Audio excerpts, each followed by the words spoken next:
Setelah beristirahat sejenak, ki mendalam dari kelima orang dalam kelompok Xian telah mencapai puncaknya.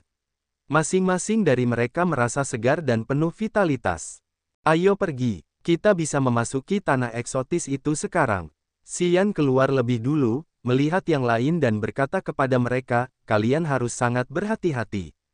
Jangan menyebar. Selama perjalanan panjang ini, kita telah mengalami banyak kesulitan, dan telah mulai bekerja sama dengan sepenuh hati. Saya harap kali ini, ketika kita memasuki tanah eksotis itu, semua orang dapat memperoleh panen yang luar biasa. Mereka berempat mengangguk bersama. Saudaraku, ketika kita berada di tanah eksotis itu, kita perlu bergantung padamu. Ningze pasti juga ada di sana. Jadi, jika kita bertemu lagi dengannya, kita membutuhkan tornado abu-abumu. Lao Li tertawa dan berkata, sepanjang perjalanan, pada saat yang krusial, medan gravitasi Xian telah memainkan peran penting dengan kekuatannya yang besar. Di mata Lao Li, medan gravitasi yang dikeluarkan Xian hanyalah pusaran air pembunuh. Tidak ada seorang pun yang cukup kuat untuk menghindari kematian di dalam pusaran air itu. Memasuki tanah eksotis itu berarti mereka akan bertemu dengan para pejuang hebat dari mana-mana di tanah suci. Itu membuat Lao Li sedikit khawatir, dan karenanya, ia ingin mengandalkan Xian.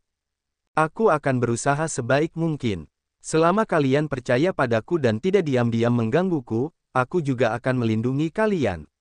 Xian menatap Aiya dan Kaiyi dan menyeringai, jika kalian melakukan tindakan jahat saat aku dalam bahaya, jangan salahkan aku karena tidak memiliki belas kasihan.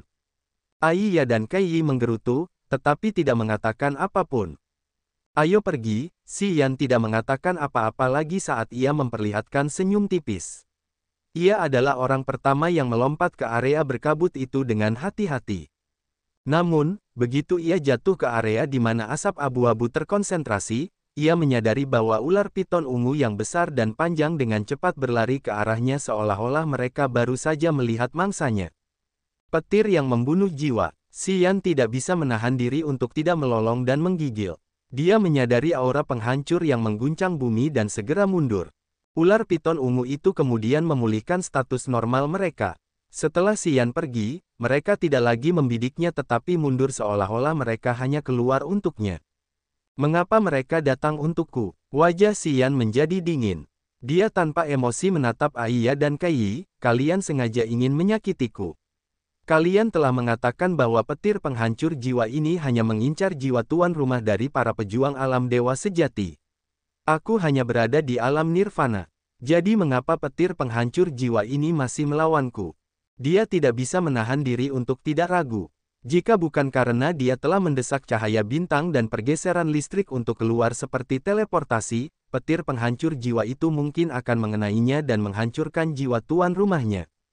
Jika jiwa inangnya hancur, itu berarti dia akan benar-benar menghilang dari waktu. Tidak mungkin. Wajah cantik Kaiyi berubah. Melihat Xian marah, dia buru-buru menjelaskan. Aku telah mendengar dari para pendahuluku bahwa petir penghancur jiwa di sekitar tanah eksotis ini hanya mengincar para prajurit sekte tiga dewa. Para tetuaku jelas tidak menipuku. Bagaimana kau bisa terpengaruh oleh petir penghancur jiwa itu? Ini sama sekali tidak mungkin. Lao Li juga mengangguk dan berkata dengan curiga, Saudara Xian, kami tidak akan pernah menipumu tentang petir penghancur jiwa ini. Sebelum aku memasuki kabut beracun magnetik gelap, para tetuaku juga telah memberitahuku bahwa meskipun intimidasi petir penghancur jiwa ini sangat kuat, itu hanya memengaruhi para prajurit sekte tiga dewa. Bagaimana kau juga bisa terpengaruh? Aku tidak berbohong padamu. Aiya bersenandung dingin dan berkata, sebelum kita keluar dari tanah eksotis, kau memainkan peran yang sangat penting. Kami tidak bisa mengabaikan seluruh situasi untuk menyakitimu. Setelah berbicara, Aiya dengan hati-hati memasuki area abu-abu dan berkabut itu. Ular piton ungu yang besar dan panjang itu meliuk dan memancarkan cahaya yang mengerikan seolah-olah dapat menghancurkan semua jiwa. Namun, ketika Aiya jatuh ke area itu, petir penghancur jiwa tidak menyerangnya, tetapi malah tetap berada di depannya sambil berkelok-kelok. Aiya keluar, menatap Xian dan berkata dengan acuh tak acuh, aku masuk. Tetapi mengapa aku tidak mengalami kejadian yang sama seperti yang kamu alami? Wajah Xian menjadi cemberut dan terus berubah. Ketika Aiya masuk dan keluar, petir penghancur jiwa tidak bereaksi, yang berarti bahwa petir penghancur jiwa ini tampaknya tidak mengincar para pejuang yang bukan anggota Sekte Tiga Dewa. Itu membuktikan bahwa apa yang dikatakan orang-orang dari kelompok Aiya ini bukanlah kebohongan. Jadi, mengapa dia baru saja memasuki tempat itu, dan petir penghancur jiwa langsung bereaksi? Xian mengerutkan kening tetapi tidak dapat memikirkan alasan apapun. Saudaraku, apakah kamu seorang pejuang alam langit? Lao Li bergumam pelan, menatap Xian dengan mata yang tidak percaya dan bersinar. Wajah cantik Aiya dan Kai Yi tiba-tiba berubah. Mata mereka berbinar, menatapnya dengan ekspresi aneh. Jika aku seorang pejuang alam langit, apakah menurutmu kau akan memiliki kesempatan untuk menindasku di sepanjang jalan? Xian tidak tahu apakah ia harus tersenyum atau menangis. Jika aku memiliki alam setinggi itu, aku tidak akan tinggal di sini bersama kalian dan akan mencoba menerobos masuk ke tanah eksotis itu meskipun aku tidak tahu apapun tentangnya. Mendengarkan penjelasan Xian, Aiya dan Kai Yi berpikir dengan hati-hati untuk beberapa saat dan juga tahu bahwa kecurigaan mereka menggelikan. Mereka diam-diam menghela napas lega. Jika kau tidak berada di alam langit, jiwa inangmu jelas seperti orang biasa. Benarkah? Kai Yi ragu-ragu sejenak sementara matanya yang indah dipenuhi cahaya aneh. Aku yakin bahwa jiwa inangmu dan jiwa inang kami tidak sama. Aiya dan 3 orang lainnya menatapnya. Xian tertegun sementara matanya berkedip. Dia langsung teringat 9 ketenangan jiwa yang memakan api dan jiwa inangnya telah menyatu. 9 ketenangan jiwa yang memakan api ini adalah api surgawi yang memiliki kekuatan jahat untuk membakar jiwa. Apakah itu ada hubungannya? Karena dia tidak berbicara, kelompok Aiya bahkan lebih yakin tentang ini dan menatapnya dengan mata ketakutan. Setelah beberapa lama, Xian mengangguk dan berkata sambil tersenyum, mungkin kau benar. Jiwa inangku memang agak tidak biasa. Aku seharusnya tidak berbuat salah padamu. Ini masalahku sendiri. Baiklah, kalian lanjutkan saja. Aku akan mencari kalian nanti. Begitu kau masuk, petir penghancur jiwa itu tidak akan membiarkanmu masuk. Jadi, bagaimana kau akan masuk? Jangan khawatir, aku punya caraku sendiri. Xian menatap area abu-abu berasap itu dengan percaya diri. Tak satu pun penghalang di tanah yang menakutkan itu bisa menjebakku, jadi bagaimana petir penghancur jiwa ini bisa? Selama aku bisa melintasi pinggiran tanah eksotis itu dan masuk lebih dalam ke pusat tempat itu, aku tidak akan lagi terpengaruh oleh petir penghancur jiwa itu. Orang-orang dari kelompok Aiya segera mengingat betapa hebatnya Xian. Setiap kali berada di tanah yang menakutkan itu, Xian dapat dengan mudah melarikan diri tanpa kesulitan apapun. Saat ini, mendengarkan apa yang dia katakan, kelompok Aiya langsung mengerti. Tidak seorang pun tahu bagaimana situasi di tanah eksotis itu. Bagaimana kau bisa yakin bahwa kau dapat menemukan kami di sana? Aiya berpikir sejenak dan bertanya dengan curiga. Jangan khawatir, aku punya caraku sendiri. Xian menatap Kai Yi. Dia telah meninggalkan penghalang di dalam jiwa inang Kai Yi. Dalam jarak tertentu, dia dapat mendeteksi lokasi Kai Yi melalui penghalang itu. Oleh karena itu, dia yakin bahwa tidak akan sulit untuk menemukan mereka berempat. Kai Yi tahu apa maksudnya. Wajahnya tampak sedikit aneh. Kai Yi kemudian masuk ke area abu-abu berkabut itu tanpa melihat Xian, seolah-olah dia sedang marah. 3 orang lainnya bingung, menatap Kai Yi dengan heran. Mereka samar-samar menduga bahwa alasan Xian begitu percaya diri mungkin terkait dengan Kai Yi. Namun, mereka bertiga tidak menanyakannya. Setelah Kai Yi pergi, mereka juga memasuki tempat itu dan perlahan menghilang ke area berkabut. Xian tidak terburu-buru. Dia menunggu cukup lama setelah mereka bertiga menghilang, sebelum mengeluarkan pesawat ulang-alik pemecah langit dan kemudian mencoba berkomunikasi dengannya. Bahwa aku melewati penghalang di depan kita, hindari petir penghancur jiwa itu, dan langsung menuju ke pusat. Berapa banyak ki mendalam yang perlu aku keluarkan? Sepertiga. _2. Oke, aku akan menyuntikkan ki mendalam ke dalam dirimu, dan kemudian kau akan membawaku ke sana. Mungkin, pesawat ulang-alik pemecah langit menerobos saluran perak yang indah dan membawa Xian ke tempat itu. Ketika Xian menembus area itu, petir penghancur jiwa di sekitar saluran perak itu tidak bereaksi apapun, karena pesawat ulang-alik pemecah langit telah membentuk saluran untuk menutupinya. Pesawat itu tanpa daya membiarkannya terus maju. Lingkaran cahaya yang bergetar beriak keluar. Tubuh Xian seperti kilat yang menyambar ke area itu hanya dalam satu kedipan. Setelah muncul kembali, Xian menyadari bahwa dia berada di pusat kota tua yang megah. Ada bangunan kuno setinggi ratusan meter dengan batu-batu kuno, bersama dengan puluhan bangunan yang tampak seperti gunung-gunung kecil. Jalan-jalan di kota kuno itu membentang ke segala arah. Semuanya mulus dan terbuat dari batu-batu hijau yang keras. Ada 4 gunung besar di keempat sisi kota kuno itu. Keempat gunung ini membentuk 4 simbol, masing-masing menunjukkan postur kura-kura hitam yang membungkuk, naga biru yang berkelok-kelok, burung merah muda yang menari, dan harimau putih yang berpatroli. Keempat gunung itu sangat besar dan samar-samar mengelilingi kota kuno itu. 2 sungai besar mengalir berkelok-kelok, tergantung di langit di atas kota kuno itu. Kedua sungai itu saling terkait, memancarkan cahaya yang sangat indah dan menyilaukan. Kedua galaksi yang tergantung di langit itu sangat besar. Semburan volatilitas muncul dari kedua sungai itu. Mayat-mayat yang mengambang di air Bima Sakti dapat terlihat samar-samar. Orang-orang juga dapat melihat cahaya ilaji yang melesat di galaksi itu, seolah-olah ada harta karun rahasia yang memiliki roh dan beroperasi di galaksi itu. Kota kuno, keempat gunung, dan galaksi-galaksi yang menggantung di langit semuanya membentuk tempat yang luar biasa namun aneh ini. Setelah muncul, Xian langsung melihat 2 galaksi yang tergantung di atas kepalanya serta sinar cahaya yang indah. Dia bisa merasakan kekuatan guncangan hebat yang terpancar dari titik yang terjalin itu. Energi itu sangat menakutkan dan tampaknya tak berujung. 4 jajaran gunung besar mengelilingi kota kuno, membentuk 4 postur penyu hitam yang membungkuk, naga biru yang berkelok-kelok, burung merah muda yang menari, dan harimau putih yang berpatroli, yang membawa serta konsep kekayaan dan keberuntungan. Ini berarti tanah ini adalah tanah yang diberkati, sangat langka di bumi dan langit, dan diberkati dan dilindungi oleh 4 makhluk kuno yang sakral. Di kota kuno yang megah ini, beberapa sosok dapat terlihat dari waktu ke waktu di gedung-gedung tersebut.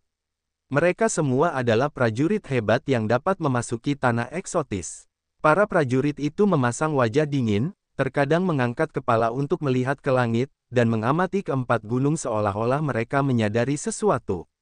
Xian berdiri di jalan kuno dan dengan cepat mengidentifikasi lokasi Kaiyi melalui penghalang yang telah ditanamnya di dalam jiwa inangnya.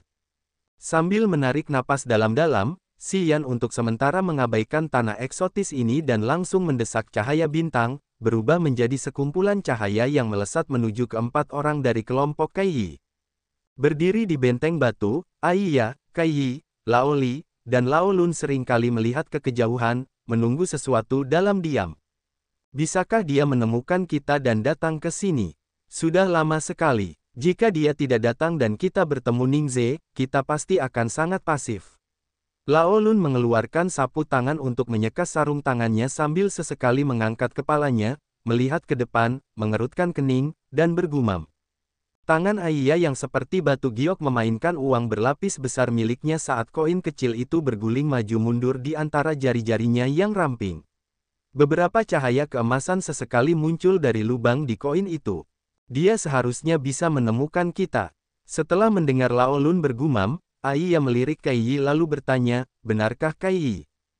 Kedua bersaudara itu menatap Kaiyi dengan ekspresi heran. Kaiyi bersenandung sementara matanya yang indah berubah pucat. Dia menggertakkan giginya tetapi tidak mengatakan apa-apa. Apakah ada sesuatu yang terjadi antara kamu dan Xian? Jika tidak, bagaimana mungkin ketika dia mengatakan dia bisa menemukan kita, dia menatapmu? Aiya tidak menyadari perubahan wajahnya saat koin di tangannya tiba-tiba berhenti berputar. Dia melakukan sesuatu pada tubuhmu, bukan? Wajah Kaiyi berubah. Pupil kedua bersaudara itu mengecil. Mata mereka memancarkan seberkas cahaya dengan ekspresi terkejut. Jangan ikut campur dalam urusanku. Kaiyi cemberut, bibir merahnya bergetar saat dia berkata dengan dingin, singkatnya, dia akan dapat menemukan kita. Kau tidak perlu khawatir tentang itu. Aku tahu, angguk Aiya. Kau tahu, tepat pada saat itu, tawa Xian tiba-tiba terdengar dari luar. Di sudut jalan, Si Yan muncul dengan bintang-bintang mengelilingi tubuhnya dan kemudian terbang, datang ke sisi kelompok itu. Hahaha, akhirnya kau masuk. Aku khawatir kau tidak akan mampu melewati daerah abu-abu dan berkabut di luar sana. Lao Li sangat senang saat melihatnya datang. Dia tertawa terbahak-bahak dan berkata, tanpamu, aku tidak tahu mengapa hatiku merasa tidak aman. Baguslah kau datang. Pikiranku tenang melihatmu di sini. Lao Lun juga mengangguk sambil tersenyum. Hanya Kai Yi yang sedikit mengernyit.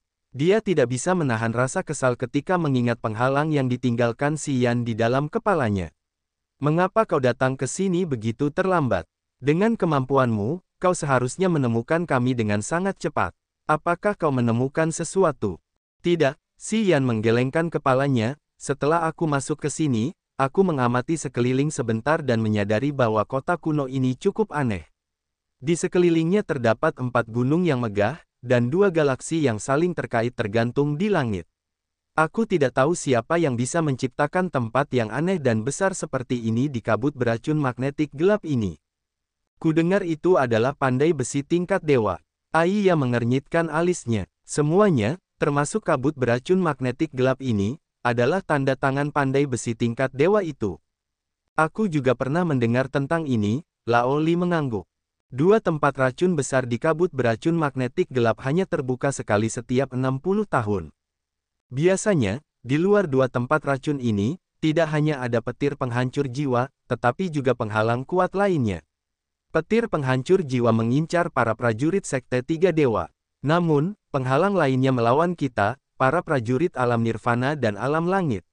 Kita tidak berani menerobos masuk ke tempat-tempat itu saat belum waktunya bagi mereka untuk membukanya.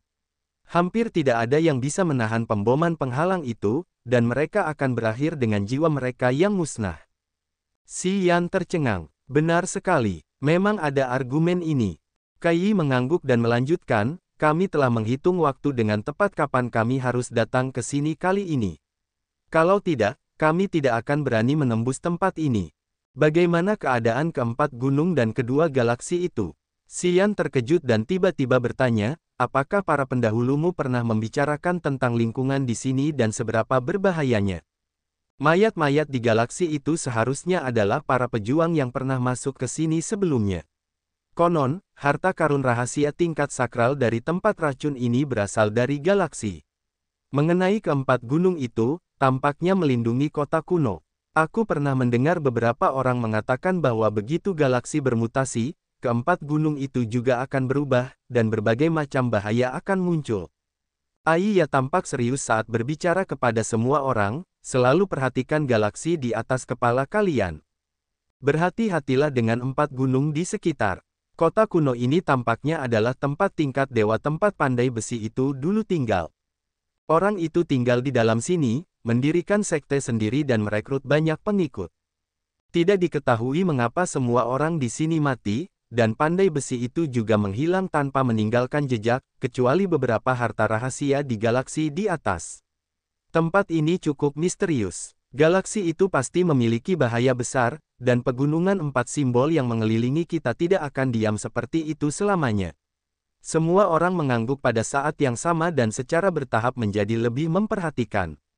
Apakah kalian melihat kelompok prajurit lain dalam perjalanan ke sini? Kai Yi menatap Si Yan. Para prajurit itu bersembunyi di tengah kastil. Hanya 1 atau 2 orang yang memperhatikan sekeliling.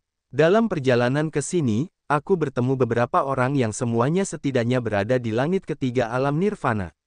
Si Yan merenung. Sepertinya bukan hanya kita yang telah masuk ke sini. Orang-orang itu pasti harus mengatasi banyak rintangan dan bahaya untuk datang ke sini, jadi mereka pasti tidak mudah untuk dihadapi. Itu pasti, Aiya menegaskan. Setiap kali kabut beracun magnetik gelap terbuka, ia menarik banyak kekuatan dan sekte Tanah Suci, Kultus Cahaya Ilahi, Istana Roh Bela Diri, Istana Surgawi, Sekte Harta Karun Roh, Lembah Iblis, dan Serikat Pejuang. 7 faksi kuno besar ini, bersama dengan kekuatan kota lain yang sedang berkembang, akan mengirim prajurit mereka dengan tujuan yang sama, yaitu untuk mengumpulkan harta karun rahasia dan jiwa dewa murni dari tempat-tempat beracun. Dalam perjalanan ke sini, melalui kelompok Aiya, Xian tahu bahwa ada berbagai sekolah prajurit, banyak kekuatan kota yang kuat, serta banyak tempat rahasia di Tanah Suci. Di antara mereka, 7 faksi kuno besar, Tanah Suci, Kultus Cahaya Ilahi, Istana Roh Bela Diri, Istana Surgawi, Sekte Harta Karun Roh, Lembah Iblis, dan Serikat Pejuang dapat digambarkan sebagai kekuatan paling kuno dan kuat di Tanah Suci. Masing-masing dari 7 faksi kuno besar ini memiliki sejarah puluhan ribu tahun. Orang-orang berbakat telah dengan kuat menduduki Tanah Suci yang subur ini, yang memiliki sumber daya terbaik untuk kultivasi. Selain 7 golongan kuno yang besar, Tanah Suci juga memiliki banyak negara besar lainnya. Beberapa dari mereka adalah keluarga terpencil yang telah bertahan selama ribuan tahun, dan beberapa adalah tanah rahasia yang menakutkan, yang tidak dapat dilihat atau ditemukan dengan mudah. Hubungan para prajurit Tanah Suci jauh lebih rumit daripada laut tak berujung. Wilayah Tanah Suci sangat luas dan hampir tak terbatas. Menurut Aiya dan Kaiyi, mereka berasal dari kota Kaisar Putih, yang hanyalah sebuah kota yang dikendalikan oleh Serikat Pejuang. Kota Kaisar Putih adalah kota besar Serikat Pejuang, dengan populasi jutaan orang. Kota ini meliputi area yang jauh lebih besar daripada Laut Kiara di Laut Tak Berujung, dan memiliki lebih dari ratusan prajurit dengan semua jenis level. Ada lusinan negara kecil, yang berada di bawah kendali kota Kaisar Putih. Di masing-masing negara kecil itu ada semua jenis sumber daya kultivasi yang berharga. Kota Kaisar Putih hanyalah salah satu kota Serikat Pejuang, dan Serikat Pejuang hanyalah salah satu dari 7 golongan kuno yang besar. Jadi, tampaknya Tanah Suci ini memang sangat makmur, dan prajuritnya secara alami tidak terhitung jumlahnya. Guru-guru hebat seperti dia, yang disebut jenius, dapat dengan mudah ditemukan.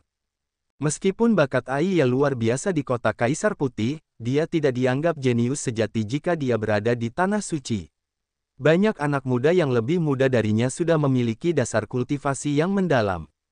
7 faksi kuno besar telah mendominasi tempat itu selama puluhan ribu tahun, dengan sumber daya kultivasi yang tak terhitung jumlahnya, memegang koleksi lengkap seni bela diri serta metode kultivasi rahasia, banyak harta rahasia, banyak obat spiritual, dan populasi ratusan juta orang.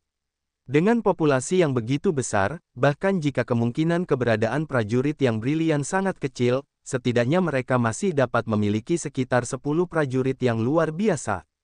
Di wilayah Tanah Suci, jenis-jenis daerah yang secara diam-diam berbahaya dan aneh tidak terhitung jumlahnya, dan mereka tidak jauh berbeda dari kabut beracun magnetik gelap ini. Hampir setiap bulan atau setiap hari, ketujuh faksi kuno dan kekuatan lainnya akan memerintahkan prajurit mereka untuk melakukan perjalanan ke kabut beracun magnetik gelap. Di satu sisi, itu untuk mempertajam basis kultivasi prajurit mereka, dan di sisi lain, itu untuk mereka kumpulkan semua jenis bahan langka, untuk menemukan dan membunuh beberapa binatang jahat yang aneh, atau untuk membunuh tuan musuh. Pasukan Tanah Suci ada di mana-mana, menciptakan jaringan besar di tanah yang luas ini. Kekuatan mereka menyebar di setiap sudut. Sejumlah besar prajurit berada di beberapa tempat miasma aneh, melaporkan perubahan harian Tanah Suci kepada sekte mereka, sehingga para pemimpin mereka selalu dapat mengetahui perubahan di tanah ini. Meskipun ratusan ribu prajurit datang ke kabut beracun magnetik gelap kali ini, itu tidak ada apa-apanya dibandingkan dengan jumlah total prajurit dari pasukan tersebut. Mereka yang dapat memasuki tempat miasma ini sedikit lebih kuat daripada prajurit biasa, tetapi itu tidak berarti bahwa mereka termasuk dalam kelompok prajurit paling menonjol dari faksi-faksi tersebut. Di Tanah Suci, apakah prajurit seperti Ningze kuat? Xian memikirkan populasi besar Tanah Suci dan telah merenungkan sedikit sebelum bertanya. Kakek Ningze hanyalah seorang tetua istana surgawi. Keluarga Ning hanyalah pasukan kecil dari tempat surgawi. Ningze sendiri dianggap sebagai bibit yang baik, tetapi bukan yang terkuat di generasi baru. Jika seseorang menghitung seluruh istana surgawi, Ningze tidak ada dalam daftar manapun. Oleh karena itu, jangan berpikir bahwa mengambil ulat sutra emas Ningze adalah panen besar. Aiya menjelaskan dengan wajah acuh tak acuh. Ningze baru berusia 32 tahun dan berada di langit pertama alam langit. Kelihatannya cukup bagus. Namun, belum lagi Tanah Suci, hanya istana surgawi yang bisa memiliki lebih dari 100 orang yang berusia sekitar 30 tahun dan sudah lebih berbahaya daripada Ningze. Memang benar, Kai Yi menghela napas pelan dan berkata, kami semua dari kota Kaisar Putih. Meskipun kota Kaisar Putih sudah cukup bagus, kami bukanlah yang teratas di antara para bangsawan kota Kaisar Putih. Di antara 7 kota besar Serikat Pejuang, kota Kaisar Putih berada di peringkat terakhir. Di antara para bangsawan, mereka yang lebih kuat dari kami terlalu banyak. Di Tanah Suci, apa yang disebut sebagai pengecualian itu terlalu umum. Saya mengerti. Xian diam-diam merasa takut dan memperlihatkan cahaya yang bersinar di matanya. Melalui penjelasan Aiya dan Kai Yi, dia akhirnya memiliki pemahaman intuitif tentang situasi Tanah Suci. Pada saat ini, dia tahu mengapa para prajurit Tanah Suci merasa bahwa laut tak berujung hanyalah tempat orang-orang barbar. Tanah itu memang layak menjadi pusat daratan kasih karunia, sumber dari semua kekuatan. Hati Xian merindukan tempat itu. Di kota kuno di tanah eksotis itu, Xian dan yang lainnya tinggal di dalam kastil kuno, dan sering kali menatap langit tempat kedua galaksi saling terkait, menunggu perubahan galaksi di atas kepala mereka. Aiya, Kai Yi, dan kedua bersaudara itu belum pernah datang ke sini sebelumnya. Mereka hanya mendengar tentang daerah ini dari instruksi para tetua mereka. Para tetua itu pernah ke sini sebelumnya, jadi mereka dapat memberitahu mereka secara singkat tentang situasi tempat ini. Perubahannya berbeda setiap 60 tahun, dan mereka bahkan tidak dapat mengatakan apa yang mungkin mereka hadapi di sini. Oleh karena itu, kelompok Xian hanya bisa menunggu dan berhati-hati dengan perubahan apapun di langit. Mereka ingin mencari tahu beberapa petunjuk dari perubahan itu. Di kota kuno ini, tim kecil seperti kelompok Xian banyak jumlahnya, tetapi untuk saat ini, belum ada pertarungan yang terjadi. Tim yang memasuki tempat ini tampaknya sama sekali tidak biasa. Mereka memang melewati banyak bahaya di sepanjang jalan untuk sampai ke sana. Karena mereka belum melihat perubahan apapun di tempat ini, mereka semua bermeditasi untuk memperkuat kekuatan mereka dan mempertahankan kondisi tertinggi mereka, menunggu saat perubahan terjadi. Ningze belum tiba, mungkin karena Blood Vein Ring telah mengambil ulat sutra emas, sehingga hubungan antara Ningze dan ulat sutra emas itu terputus. Sementara itu, Xian sudah siap dan bersiap untuk bertemu Ningze lagi. Sayangnya, Ningze tampaknya tidak merasakan lokasi mereka, karena dia masih belum muncul. Xian tinggal di kastil kuno setinggi 100 meter, di dalamnya terdapat ratusan kamar dengan ukuran berbeda. Yang terkecil berukuran sekitar 70 atau 80 meter persegi. Kastil ini jelas merupakan tempat tinggal pandai besi sebelumnya. Saat berkeliling di sekitar kastil ini, mereka menyadari bahwa ada banyak tungku yang hanya bisa digunakan oleh pandai besi, serta beberapa alat tempa. Ada banyak alat tempa, tetapi tidak ada bahan yang tersisa. Bagaimanapun, tanah eksotis ini akan terbuka setiap 60 tahun sekali, dan sudah ribuan tahun sejak kabut beracun magnetik gelap ditemukan. Selama ribuan tahun terakhir, banyak sekali prajurit telah memasuki tempat ini. Bahkan jika kastil-kastil ini memiliki bahan pemurnian yang tak terhitung jumlahnya, bahan-bahan itu pasti telah dikikis. Oleh karena itu, orang-orang dari kelompok Xian tidak membuang-buang waktu untuk mencarinya, tetapi sebaliknya, memusatkan kekuatan utama mereka pada galaksi-galaksi di atas kepala mereka, menunggu dengan tenang. Kali ini, kedua bersaudara itu mengamati perubahan di langit. Xian, Aiya, dan Kai Yi menggunakan kristal iblis untuk bermeditasi. Di dalam ruang batu sebesar lapangan basket, Xian melepaskan sedikit cahaya bintang yang terang. Matanya yang bersinar menatap sekumpulan titik cahaya bintang sementara dia menggunakan roh bela diri bintang untuk mengendalikannya, membiarkan tatanan bintang-bintang berputar di langit dan bumi beredar dalam kesadarannya. Sekelompok titik cahaya bintang, yang tampak seperti sekumpulan kunang-kunang, terbang di sekitarnya, dengan cemerlang menerangi seluruh ruang batu. Setiap titik cahaya bintang mengikuti lintasan, yang bisa berupa lengkungan, garis lurus, atau lengkungan magis. Semuanya berbeda. Melihat titik-titik cahaya yang berkedip-kedip itu, laut kesadaran Xian sedikit tergerak. Dia menenangkan pikirannya untuk memahami lintasan magis titik-titik cahaya itu. Dia membenamkan pikirannya di dalamnya. Karena telah memahami pentingnya konsepsi bela diri, selama dia memiliki waktu luang, dia akan menggunakan roh bela diri bintangnya untuk melepaskan beberapa titik cahaya bintang dan kemudian menggunakan manipulasi bintang untuk mengendalikannya, mencoba mencari tahu aturan untuk memahami konsepsi bela diri misterius dari roh bela diri bintang. Di alam langit, memahami alam terkait dengan peningkatan alam ini. Karena dia telah menuangkan sumber roh bela diri langsung ke dalam roh bela diri bintangnya untuk mencapai alam langit, memahami kebenaran Upanishad roh bela diri bintang ini dan memahami misteri bintang-bintang jauh lebih sulit. Memahami hal ini, dia kemudian menetapkan pikirannya untuk memahami konsepsi bela diri ini secara menyeluruh dan memahami teknik bela diri sebagai target intinya di masa depan. Ketika setiap titik cahaya bintang menyala, dia melemparkan dirinya ke dalam trans. Itu adalah perasaan yang luar biasa ketika dia tenggelam dalam area bintang yang luas. Dia tampaknya memiliki hubungan dengan miliaran bintang di langit. Perasaan seperti ini luar biasa, membuatnya merasa luar biasa, dan mampu memahami Upanishad bintang abadi. Tiba-tiba, pesan api bumi dikirim keluar dari cincin pembuluh darah. Xian langsung terbangun, menatap sosok cantik yang diam-diam memasuki ruang batu, mengerutkan kening, dan bertanya, "Untuk apa kamu datang ke sini? Apakah ada perubahan di luar?" Orang itu adalah Kai Yi. Gaunnya yang halus menutupi tubuhnya yang anggun. Setiap pita 5 warna berkibar di roknya. Dia dengan santai melangkah maju, alisnya indah, matanya bersinar seperti permata berharga.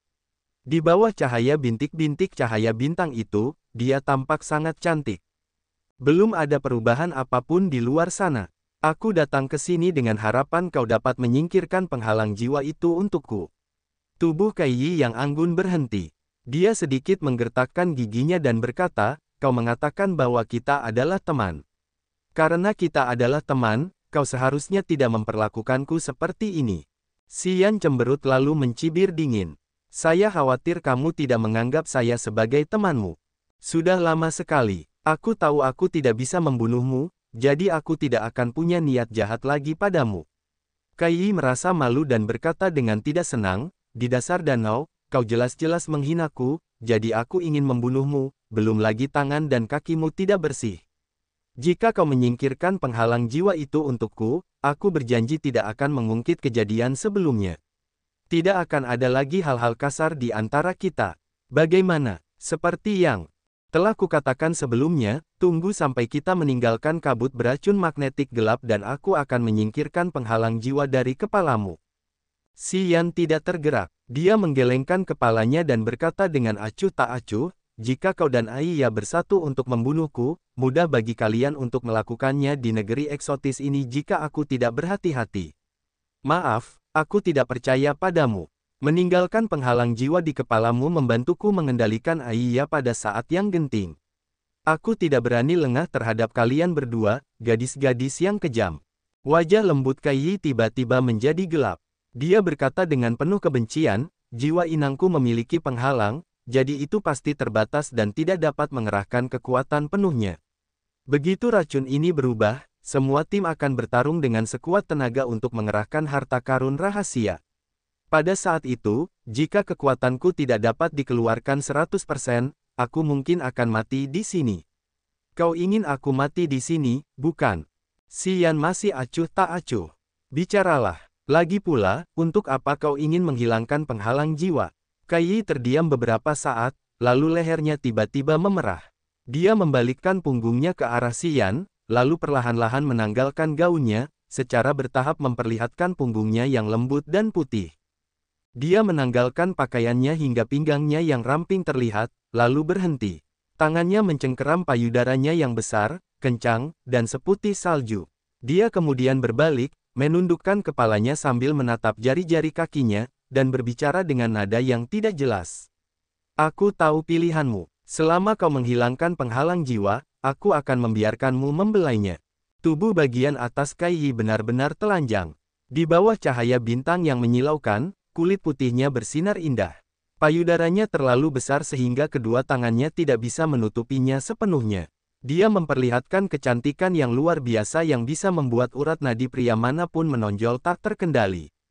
"Meskipun aku menyukai wanita, aku tidak cukup bodoh untuk menganggap keselamatanku sendiri sebagai lelucon.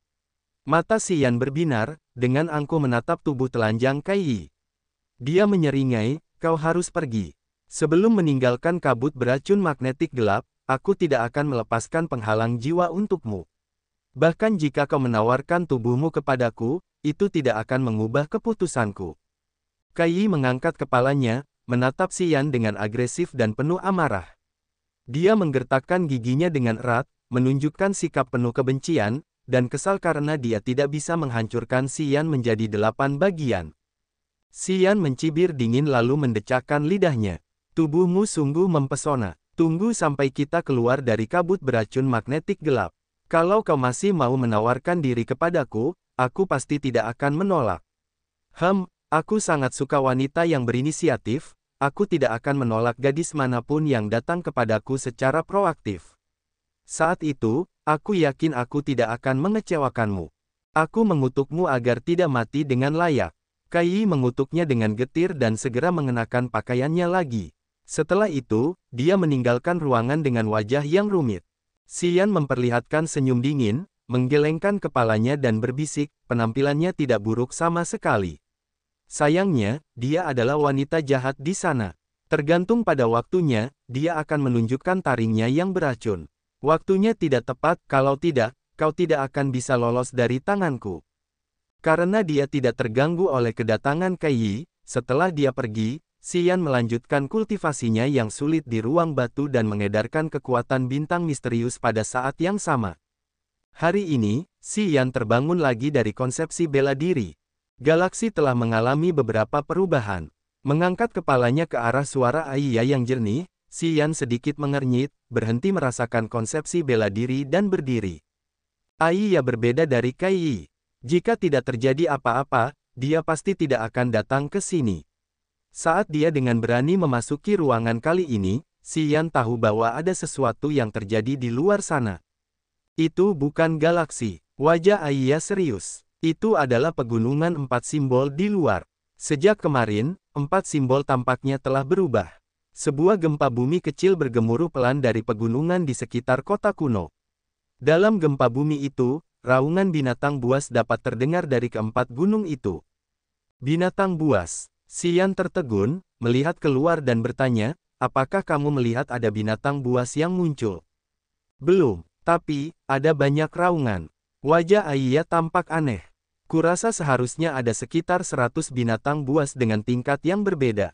Aku hanya menebaknya dari aumannya. Jumlah binatang buas yang sebenarnya mungkin lebih dari itu. Jika binatang buas itu melompat ke kota kuno, tidak akan mudah bagi kita untuk menghadapinya. Petik 2.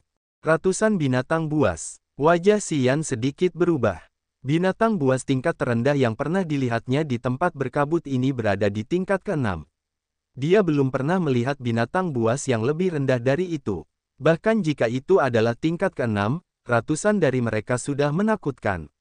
Jika ada banyak binatang buas tingkat ke-7 di antara mereka, kekuatan itu akan sangat sulit untuk ditangani. Setidaknya sepertiga dari mereka berada di tingkat ke-7, tambah Aiya. Xian merasa dingin di hatinya. Wajahnya tegang. Sepertinya perubahan di galaksi akan segera terjadi. Dengan banyaknya binatang buas yang muncul, tempat ini tentu tidak akan damai lebih lama lagi. Setelah berbicara, dia keluar dari ruangan, menuju ke tempat kedua bersaudara itu berjaga. Di luar kota kuno, tampak bahwa gunung-gunung 4 simbol terus berguncang sementara suara gemuruh terdengar dari kejauhan. Di tengah guncangan gunung itu, beberapa perubahan mengerikan tampak berkembang dengan tenang. Xian berdiri di jendela kastil bersama kedua saudaranya sambil memandang ke arah pegunungan 4 simbol di sekitarnya. Dia dapat melihat dengan jelas keempat gunung itu meledak dan tampak mengalami beberapa perubahan yang mengerikan. Gelombang raungan binatang buas muncul dari keempat gunung itu. Tampaknya banyak sekali binatang buas yang tidak aktif di pegunungan 4 simbol itu akan menyerbu ke kota kuno dan menghancurkan semua prajurit menjadi debu. Saat binatang buas itu meraung, kilat perlahan-lahan menyambar dari gunung naga biru di timur lalu perlahan-lahan terbang di atasnya. Dari gunung harimau putih di barat, tornado yang dahsyat mengamuk dan bergolak, membantai dan menghancurkan apapun yang ada di jalan mereka. Tornado itu menarik batu-batu lava besar ke langit, setiap blok mengandung kekuatan yang mengerikan. Dari gunung burung merah di selatan, gugusan api mulai mengamuk, mewarnai seluruh langit menjadi merah tua, seolah-olah langit juga terbakar oleh api yang membakar. Gunung penyu hitam di utara dibanjiri es dan kepingan salju yang sangat tebal. Hanya dalam satu tarikan napas, gunung penyu hitam ditutupi dengan salju putih yang lebat. Perubahan terus terjadi di keempat gunung, mungkin dipengaruhi oleh formasi kuno. Petir, tornado, api, dan salju terus menyebar ke arah kota kuno, semakin dekat. Keempat gunung terus berubah, yang membuat binatang buas yang bersembunyi tiba-tiba menjadi gila. Di tengah raungan yang menusuk telinga itu, ratusan binatang buas tingkat ke-6 dan ke-7 berhamburan keluar dari pegunungan. Mata mereka dipenuhi dengan kebrutalan saat mereka bergegas menuju kota kuno dengan panik. Buaya berkepala 3 raksasa, serigala iblis perak, dan ular piton naga bertanduk tunggal, yang jarang terlihat, sekarang muncul satu per satu. Sekelompok binatang buas menyerbu keluar seperti gelombang pasang, dengan cepat menyerbu kota kuno. Melihat perubahan di pegunungan 4 simbol, banyak prajurit di dalam benteng batu kota kuno cukup ngeri, dan langsung keluar dari kastil, mengenakan wajah serius saat mereka menyaksikan binatang buas menyerang dengan agresif. Mereka semua tetap waspada. Hati-hati, tampaknya perubahan aneh di tempat miasma ini akan segera dimulai. Aiya mengernyitkan alisnya, binatang-binatang itu jumlahnya akan lebih banyak daripada prajurit. Jika kita ceroboh, binatang-binatang itu akan segera mengepung kita, dan akan sulit bagi kita untuk melarikan diri. Kai, Laoli, dan Laolun memperhatikan masuknya binatang-binatang itu dengan wajah serius sambil mengeluarkan harta karun rahasia dari cincin penyimpanan mereka, bersiap untuk menghadapinya. Kelompok prajurit lainnya masih bersembunyi di dalam kastil, berdiri kokoh di pintu masuk sambil memperhatikan binatang-binatang itu bergegas dari tanah dan langit. Semua orang memasang wajah muram. Binatang-binatang ini tampaknya mengetahui situasi kota kuno itu. Begitu mereka menyerbu ke kota kuno itu, mereka segera menyebar ke semua tempat yang mungkin menjadi tempat para prajurit bersembunyi di kastil itu. Kastil-kastil batu itu memiliki banyak jendela, tetapi sama sekali tidak dapat menghentikan binatang-binatang yang dapat terbang itu. Binatang-binatang yang dapat terbang itu menggunakan kekuatan brutal mereka untuk merobohkan pagar jendela dan kemudian mengebor ke dalam kastil itu untuk mencari para prajurit. Binatang-binatang itu memiliki permusuhan yang ekstrim terhadap invasi para prajurit manusia. Misi mereka tampaknya adalah untuk membunuh semua prajurit manusia. 10 elang sisik berlapis hijau tingkat 6 dan 3 ular piton bertanduk tunggal tingkat 7 mengebor melalui jendela-jendela ke arah kastil batu kelompok Xian. Elang sisik berlapis hijau itu memiliki kemampuan untuk terbang dengan paruh yang runcing, kulit yang tebal, dan cakar tajam seperti pedang yang memancarkan cahaya es yang pekat. Elang sisik berlapis hijau ini memiliki banyak sisik di tubuhnya. Sisik-sisik itu tidak dapat dirusak oleh sebagian besar senjata tajam, dan karenanya, sulit untuk mengatasinya. Ular piton naga bertanduk tunggal tingkat 7 bahkan lebih mengerikan. Tanduk ular piton naga bertanduk tunggal sangat kuat, yang dapat dibandingkan dengan senjata dewa yang telah ditempa dan disempurnakan ratusan kali. Air liur ular piton naga sangat beracun, dan dapat memanfaatkan kekuatan es. Begitu ular piton naga bertanduk tunggal mendekati seseorang, air liurnya dan kekuatan es akan menyembur keluar bersamaan. Bahkan lingkaran pertahanan yang dilepaskan oleh prajurit alam langit tidak dapat menghentikan air liur yang sangat beracun itu, yang dapat melarutkan berbagai jenis pertahanan. Kekuatan es juga dapat sangat melemahkan lingkaran pertahanan. Ketika lingkaran pertahanan menghilang setelah sekejap, ular piton naga bertanduk tunggal akan melesat, mencabik-cabik dan menghancurkan para prajurit. Kecuali para prajurit telah melalui kultivasi pemurnian tubuh khusus, ular piton naga bertanduk tunggal akan menyerang mereka dan menembus tubuh mereka. 10 elang sisik berlapis baja hijau dan 3 ular piton naga bertanduk tunggal menyebar dan dengan cepat menyerbu ke arah kelompok Xian. Hanya butuh beberapa saat bagi mereka untuk menemukan keberadaan kelima orang itu. Mereka segera berkumpul dan menyerbu ke arah mereka. 3 ular naga bertanduk tunggal dan 10 elang sisik berlapis baja hijau. Aiya tidak dapat menahan diri untuk tidak berteriak keras sementara wajahnya berubah drastis. Tidak bagus. Binatang-binatang ini datang bersamaan. Aku khawatir kita tidak dapat mengalahkan mereka secara berkelompok. Semua orang harus melepaskan tembakan sekuat tenaga untuk membunuh semua binatang ini dalam waktu sesingkat mungkin dengan segala cara. Semakin banyak binatang yang datang, semakin kecil peluang kita untuk keluar hidup-hidup. Petir, api, tornado, dan es perlahan-lahan bergerak menuju kota kuno. Jika kita tidak dapat menangani semua binatang ini dalam waktu singkat, akan lebih sulit bagi kita ketika mereka datang dari 4 gunung dan menyelimuti kota kuno. Wajah Kai Yi menegang. 3 siluet tiba-tiba muncul di kastil batu lain yang berjarak beberapa ratus meter di sebelah kiri. Setelah ketiga orang itu keluar, mereka dengan khawatir melihat sekeliling dan segera berlari menuju kelompok Xian. Ketiganya adalah 2 pria dan 1 wanita. Kedua pria itu adalah prajurit berusia 70 tahun dan mengenakan blus bunga. Wajah mereka kini tampak aneh karena para monster mengejar mereka, tampak menyedihkan. Gadis itu berada di depan kedua pria itu. Dia bertubuh panjang, mengenakan rok kuning muda dengan gigi putih dan mata yang bersinar. Dia sangat cantik. Ketiga orang ini tampaknya menyadari bahwa monster yang telah melompat ke istana batu mereka terlalu kuat dan tahu bahwa jika mereka tetap tinggal, mereka akan terbunuh. Oleh karena itu, mereka berlari keluar dari istana batu untuk mencari seseorang yang dapat mereka ajak bekerja sama untuk menghadapi monster-monster ini. Di belakang mereka bertiga, 10 monster bergegas keluar dari istana batu, memperlihatkan taring dan cakar, mengeluarkan raungan gila dan menatap mereka. "Kakek, cepatlah!" Gadis itu memanggil dengan cemas. Tubuhnya tiba-tiba berubah dan terpisah menjadi 5 hantu, melarikan diri ke 4 arah. Tubuh aslinya melayang dan bergoyang di udara. Aliran aura yang kuat keluar dari tubuhnya, dan kemudian dia tiba-tiba bergegas menuju Xian. Melihat ketiga orang itu bergegas mendekat, wajah Laoli dan Aiya langsung berubah pada saat yang sama. Mereka tidak bisa menahan diri untuk tidak mengutuk. Ketiganya, yang tidak sanggup menghadapi binatang buas, membawa binatang buas itu ke kastil Xian dan meminjam kekuatan mereka untuk menghadapinya.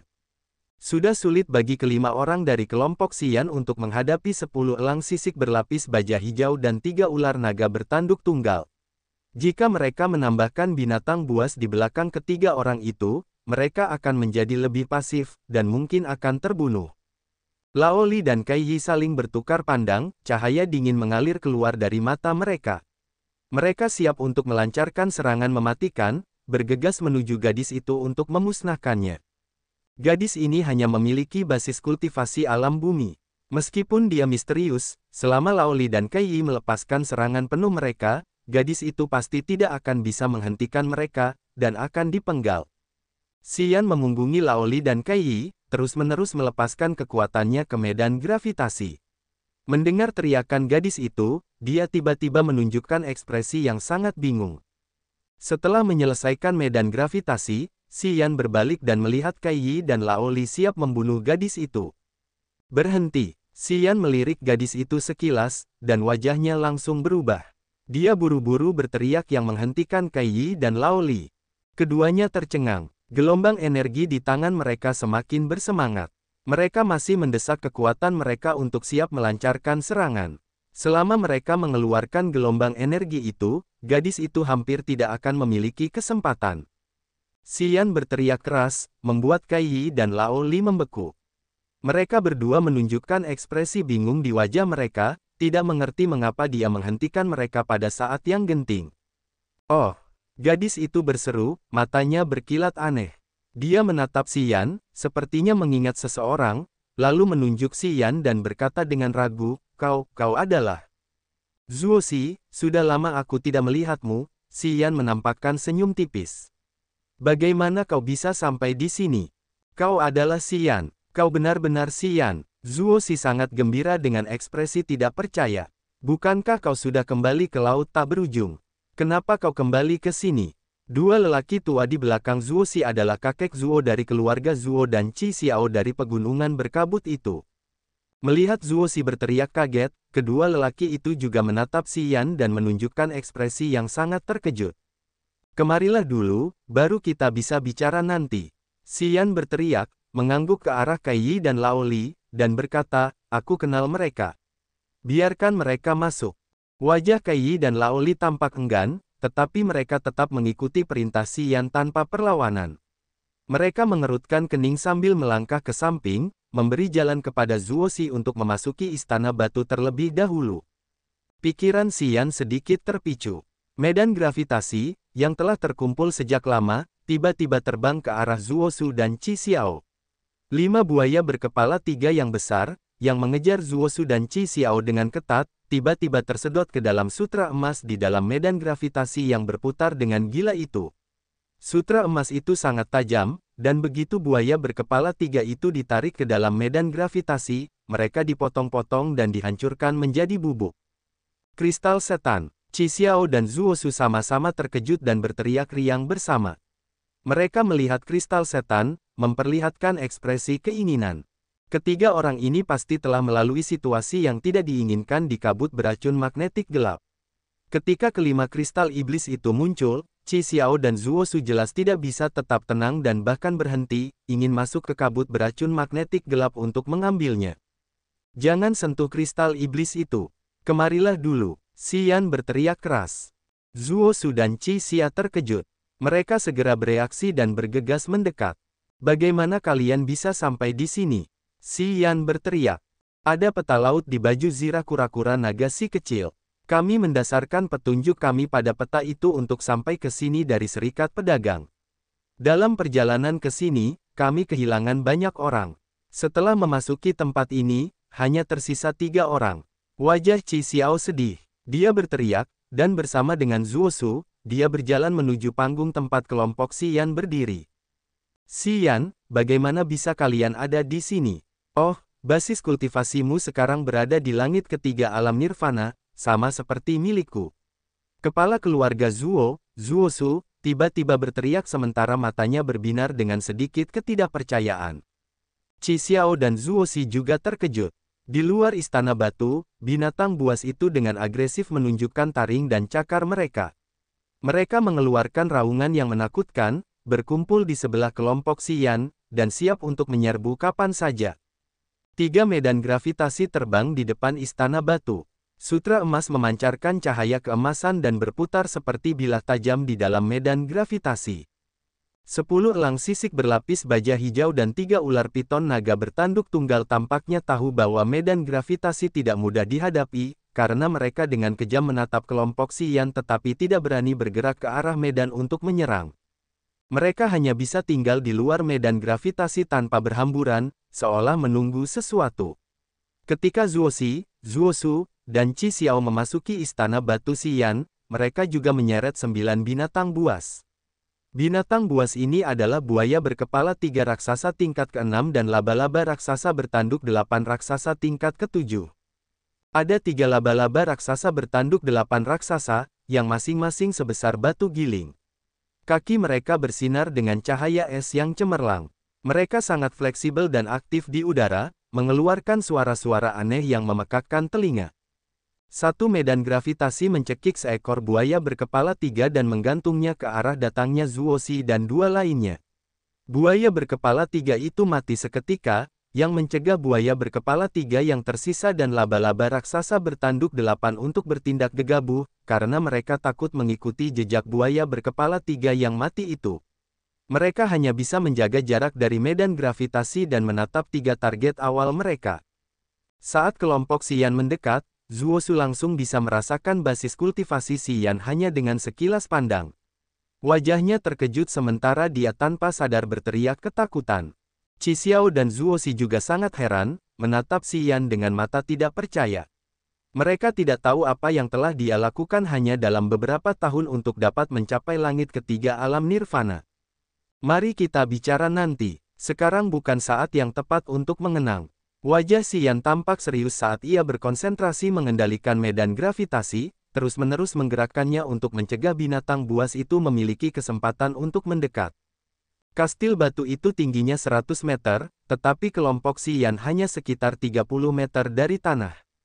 Jarak ini tidak berada di luar jangkauan binatang buas itu. Bahkan jika mereka tidak bisa terbang, menggunakan kekuatan yang dahsyat sudah cukup bagi mereka untuk bisa melompat. Tanpa medan gravitasi, binatang buas itu pasti akan berlari kencang dan menyerbu kastil. Seekor ular naga bertanduk tunggal dan 3 elang sisik berlapis baja hijau yang telah datang sebelumnya menatap mereka, menunggu kesempatan di balik benteng batu itu. Ketika 9 binatang buas yang mengikuti Zuosu berkumpul, mereka dengan cepat menghalangi semua arah tanpa meninggalkan celah bagi orang-orang Xian untuk melarikan diri. Aiya dan Kaiyi menatap Zuosi dengan dingin dengan wajah kesal. Qi Xiao berada di langit kedua alam langit. Sementara itu, Zuosi baru berada di alam bumi, dan Zuosu baru berada di langit ketiga alam nirvana. Bagi Aiya dan Kaiyi, kemampuan semacam itu hanya merepotkan bagi mereka.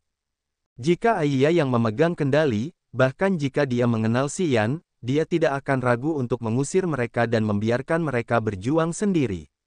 Namun, Xian telah menggunakan kekuatannya untuk membuktikan posisinya di tim. Meskipun Aiya dan Kaiyi tidak senang, mereka tidak ingin berselisih dengannya, dan hanya bisa menerima rencananya. Zuosi, kamu tidak boleh bergerak. Bersembunyilah di belakang kami. Kami yang lain harus siap menghadapi serangan diam-diam binatang buas itu.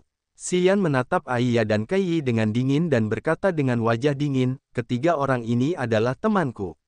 Jika kalian berdua berani membuat masalah, jangan salahkan aku karena tidak punya belas kasihan. Wajah cantik Aiya dan Kaiyi berubah. Mereka menggerutu tetapi tidak menolak. Mendengar kata-kata Xian, ketiga orang dari kelompok Qi Xiao menggigil dalam hati mereka.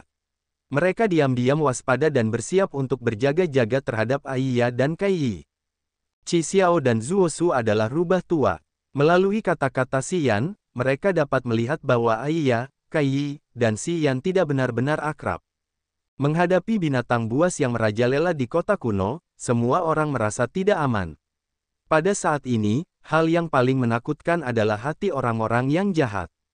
Ketiga orang yang datang ke sini dari Serikat Pedagang telah melalui banyak kesulitan, dan bertemu dengan banyak prajurit yang ingin membunuh mereka.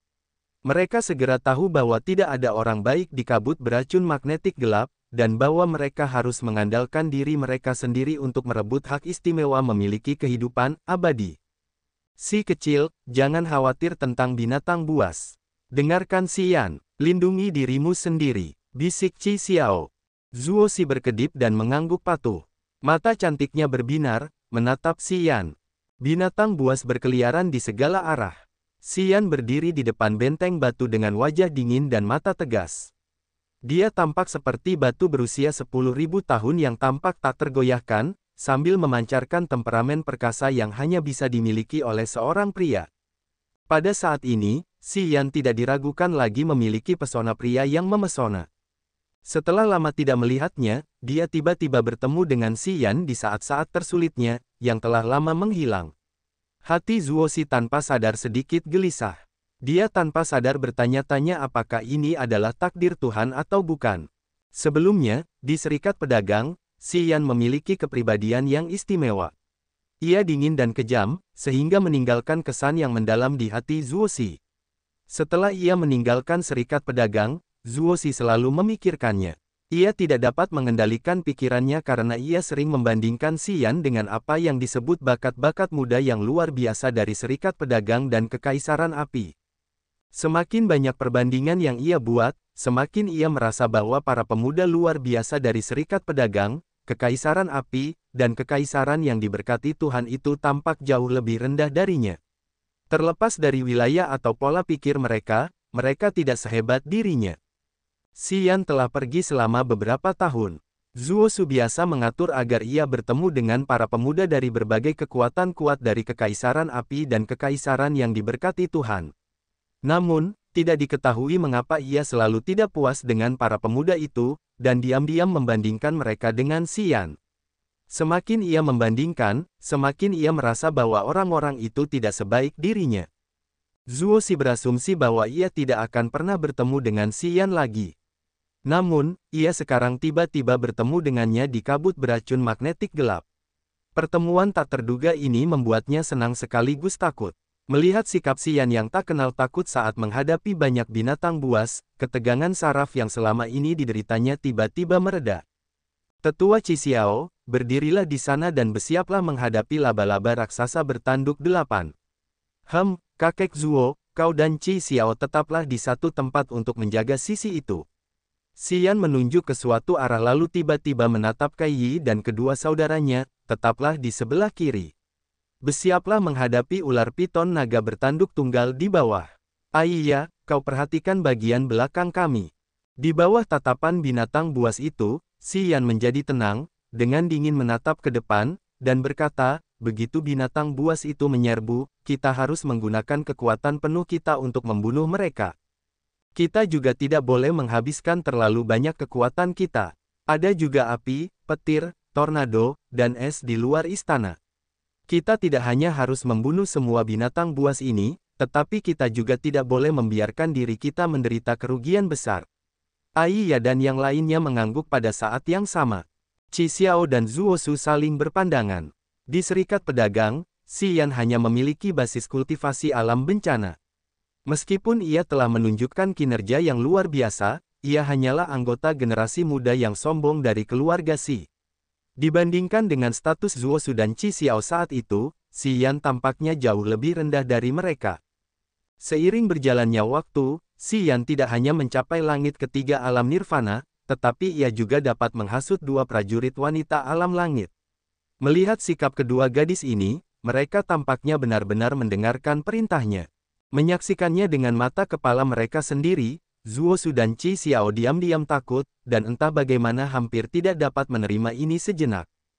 Lagi pula, di Serikat Pedagang, saat berurusan dengan keluarga Bei Ming, Xian harus mendengarkan perintah mereka, menunjukkan rasa hormatnya kepada mereka, dan menganggap mereka sebagai orang yang lebih tua. Tiba-tiba, situasinya berubah drastis. Mereka tentu saja merasa sedikit aneh. Zuo Su dan Qi Xiao ragu-ragu, tetapi tidak mengatakan apapun. Mereka hanya menghela napas dengan enggan dan akhirnya mematuhi perintahnya juga. Binatang-binatang itu sedang menunggu api dan kilat meluap dari pegunungan empat simbol. Mereka ingin menunggu bahaya itu datang dan kemudian bertindak bersama. Kai Yi berdiri di samping Xian, dengan hati-hati mengamati perubahan di tepi kota kuno. Wajahnya yang cantik sedikit berubah, dan kemudian dia berkata dengan suara ketakutan, api, kilat, tornado, dan es tampaknya tidak ditujukan pada binatang buas. Lihat. Setelah mendengar itu, semua orang melihat ke arah pinggiran kota kuno. Memang, bahaya dari keempat gunung itu secara bertahap menyelimuti dan mulai merusak kota kuno. Namun, binatang buas itu masih aman di bawah bahaya itu. Ancaman-ancaman itu tidak dapat melukai binatang buas manapun. Bahaya-bahaya itu bahkan tidak dapat mengguncang tubuh binatang buas. Sebaliknya, mereka tampaknya meningkatkan kekuatan mereka. Setelah beberapa prajurit manusia diselimuti oleh api, petir, tornado, dan es, mereka terbakar oleh api atau dibekukan oleh es, dan kemudian tertiup oleh badai. Sementara binatang buas tidak terluka, prajurit manusia tampaknya tidak mampu menanggung bahaya-bahaya itu. Para prajurit manusia mengeluarkan teriakan memekakkan telinga dan dengan cepat menghindari cuaca buruk dengan panik saat bahaya-bahaya itu perlahan-lahan mendekat. Melihat situasi yang tidak berjalan baik, para prajurit di benteng-benteng pinggiran semuanya berlari keluar dan bergegas menuju pusat kota kuno. Api, tornado, petir, dan es perlahan-lahan mendekati kota kuno. Pusat kota akan menjadi area terakhir yang terkena dampak. Dengan demikian, bergerak menuju pusat kota kuno akan memungkinkan mereka untuk menghadapi bencana-bencana itu jauh di kemudian hari. Meskipun mereka tidak yakin melakukan hal ini akan membantu mereka lolos dari insiden fatal ini atau tidak, hal itu tetap membantu mereka menunda waktu menghadapi bencana-bencana itu dan menunda kematian mereka. Oleh karena itu, para prajurit di luar sana, yang sedang dikejar dan dibantai oleh para binatang buas, berlari dengan putus asa menuju pusat kota kuno. Ratusan sosok melaju kencang di jalan-jalan kota kuno. Mereka tidak berani melawan para binatang buas, dan sebaliknya, dengan cepat bergerak menuju pusat kota kuno. Benteng batu tempat kelompok Xian tinggal juga tidak berada di tengah kota kuno. Ada jalan besar antara benteng mereka dan pusat kota. Para prajurit itu terbang dan menyeret binatang buas yang mengejar mereka. Binatang buas itu seperti gelombang pasang yang mengalir ke kota kuno, semakin dekat dan dekat dengan kelompok Xian. Tidak bagus. Kita harus pergi ke pusat kota kuno. Kalau tidak, binatang buas itu akan memusnahkan kita di jalan mereka. Setelah Xian benar-benar memahami situasinya, wajahnya kehilangan warna sementara rambutnya berdiri. Dia tidak berani membuang waktu sedetik pun, berteriak keras, cepat keluar.